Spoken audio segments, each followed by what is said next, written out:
G'day, I'm Guy Allen. Welcome to Motorcycle TV. Big fella with me at the moment is Yamaha's XTZ 1200. Now this has been out for a couple of years. It's also known as a Super Tenere. Now the Super Tenere name has been around a very long time. We first saw it in 1989, believe it or not, on a twin-cylinder 750 5-valve per cylinder bike. This bike, things have moved on a little bit. It's a 4-valve per cylinder engine, still a parallel twin, but it's a 1200, claiming about 112 horsepower. Not a huge amount of power, but this is a sort of motor that's a big, loping, relaxed kind of engine, so it's actually fine. It's got plenty of performance. It's not exactly going to blow away, weighs about 265 kilos fully wet. Now, like all these big adventure motorcycles, you're kidding yourself if you're calling it an off-road bike. It's not. It's too big. If the thing jumps on you, it's probably going to be the last thing you do for a long time.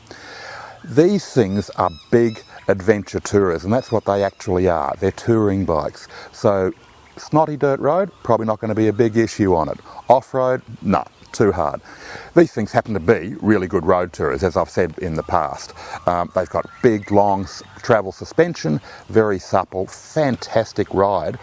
Funnily enough, they'll give a sports bike a pretty big run for their money too on a bumpy road because they just soak up the rough terrain so well. Anyway, back to this bike. Enough power, very sophisticated electronics, ABS both ends, you've got traction control, you've also got electronically adjustable suspension, fairly high-end suspension at that. So while it's a big heavy motorcycle, it's actually quite an easy thing to throw around. Big wide handlebars, of course, very, very comfortable riding position, a lot of adjustability built into the seating, and a huge amount of legroom, probably as much legroom as you'll come across on any motorcycle out there. And let's not forget one of my favourite features, cruise control. What a great thing to have for a long distance. Yamaha asks about 20,000 plus on road costs for this bike, which is actually, when you look at the spec, is pretty competitive. Up front you've got a dash that again has a lot of information. I particularly like the feature where it tells you how much range you've got left. That's actually a useful piece of information.